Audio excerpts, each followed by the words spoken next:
సహజంగా కీకారణ్యంలో పెద్ద పులులు వేటాడతాయి, చంపి తింటాయి.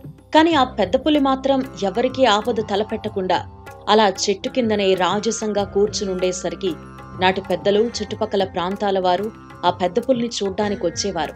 ఆ పులి చుట్టూ అల్లుకున్న ఆధ్యాత్మిక నమ్మకాలు, అద్భుతాల పరంపర అపురూపం. అలా వెలసిన అద్భుతమే ఈ ఆలయం. వేలాది మంది భక్తులతో రద్దీగా ఉన్న ఈ పుణ్యక్షేత్రం పాల్వంచ పెద్దమ్మ తల్లి ఆలయం.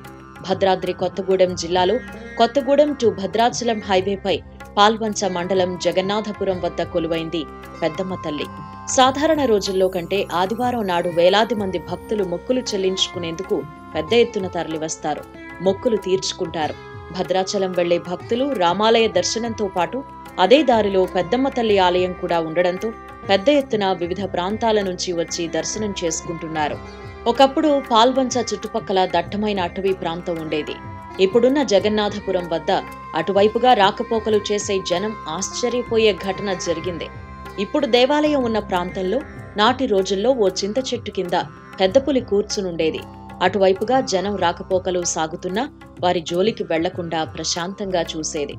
సహజంగా కీకారణ్యంలో పెద్ద పులులు వేటాడతాయి, చంపి తింటాయి. కాని ఆ పెద్ద పులి మాత్రం ఎవ్వరికీ ఆపద తలపెట్టకుండా అలా చెట్టు కిందనే రాజసంగా కూర్చునుండేసరికి నాటి పెద్దలు, చుట్టుపక్కల ప్రాంతాల వారు ఆ పెద్ద పులిని చూడ్డానికి వచ్చేవారు. కనకదుర్గ అమ్మవారి వాహనం పెద్ద పులి కావడంతో అమ్మవారే అలా వచ్చారనే నమ్మకం ఉండేది. కొంతకాలం తరువాత ఆ పెద్ద పులి కనపడకపోవటంతో గ్రామస్తులు ఆ చింత చెట్టు కింద కనకదుర్గమ్మ అమ్మవారి ఫోటో పెట్టి పూజలు చేసేవారు. కాలక్రమంలో భక్తులు పెరగడంతో 1962లో గ్రామ పెద్ద శ్రావణపు వెంకట నరసయ్య ఆలయ నిర్మాణానికి స్థలం దానం చేయగా కంచర్ల జగ్గారెడ్డి మరికొందరు భక్తులు కలిసి కనకదుర్గ అమ్మవారి విగ్రహాన్ని ప్రతిష్ఠ చేశారు అని అర్చకులు తెలిపారు. పెద్దమ్మ తల్లి ఆలయ నిర్మాణం 1962లో చేశారు గాని నాటి రోజుల్లో అమ్మవారి విగ్రహం మాత్రమే ఏర్పాటు చేశారు. గుడి పూర్తిగా నిర్మాణం కాలేదు. గుడి గోపుర నిర్మాణం కూడా లేదు.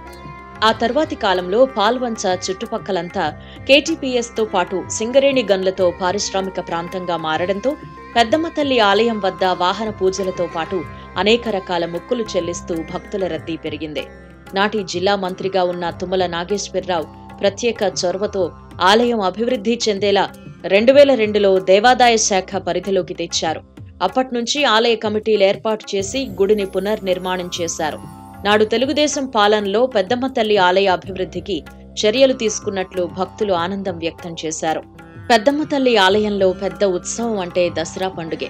అమ్మవారికి నవరాత్రోత్సవాల వేళ వేలాదిగా భక్తులు దర్శనాలు చేసుకుంటారు, పెద్ద ఎత్తున మొక్కులు చెల్లించుకుంటారు. దసరా నవరాత్రి ఉత్సవాలు విశేషంగా నిర్వహించే ఉత్సవాలు కాగా ప్రతి ఆదివారం అమ్మవారి ఆలయం వద్ద మొక్కులు చెల్లించే భక్తులు వేలాది మందితో కిటకిటలాడుతుంది.